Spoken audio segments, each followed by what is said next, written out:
Thank you, Mr. Chairman. I appreciate that, and thank you for making this the first hearing of this session. It is very appropriate, as the last two national security strategies, and as just about everyone acknowledges now, China is the greatest threat that we face to our national security objectives, and the biggest problem that we face as a country. And we need to figure out how to deal with that.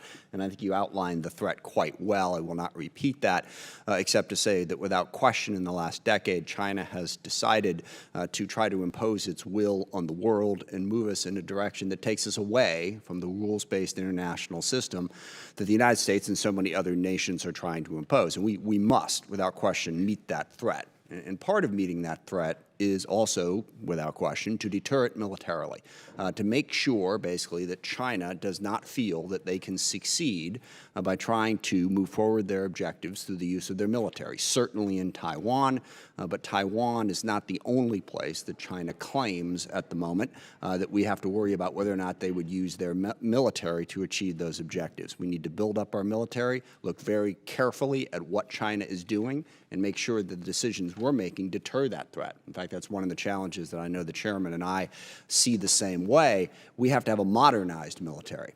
Cliche, but we can't be fighting the last war. A number of lessons have been learned by the conflict in Ukraine and elsewhere. We need to apply those lessons and make sure that our military is modernized to meet the threats that we face today.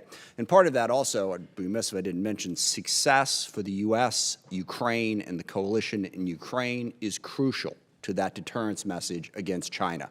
President Xi is absolutely watching what goes on there. And if President Putin is able to achieve his aims lawlessly and through the use of the military, that will only further embolden President Xi in his objectives in China. But we also have to be aware that this is not only and not even primarily a military struggle. China is trying to expand its influences, as the chairman alluded to, in a number of different ways. We need to use diplomacy and alliances to meet this threat. The U.S. will not be able to deter China on its own. We need our allies, we need our partners across the globe, and the Biden administration very much recognizes that and has done an outstanding job of building up those partnerships and alliances in a number of areas. The AUKUS agreement between Australia, Great Britain, and the U.S. has helped empower our partners there.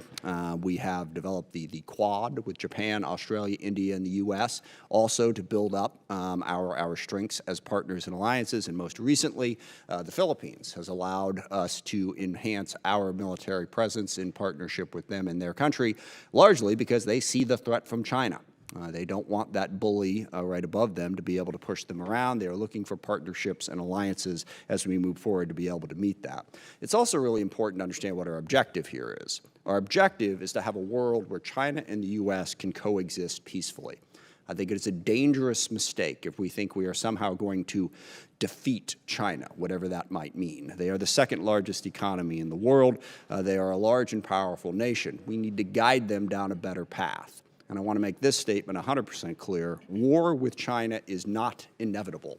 It is not even likely. It is something we must all work to avoid, not to treat as an inevitability. It doesn't have to be that way. Let us use our skills, our diplomacy, and our ability to deter to avoid it. And the last thing I want to say is, as we look at this problem, we need to be careful to separate the Chinese government from the Chinese people, and certainly from the Asian people. In the last couple of years, there has been a massive increase in anti-Asian bigotry and hate in this country. The Asian American population in the U.S. is an incredibly vital part of our country, and also really rather important to the fight to set a different vision for the world than the one China lays out.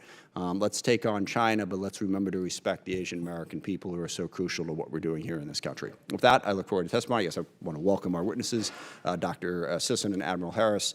Great to see you both back. Look forward to your testimony. Thank you, Mr. Chairman.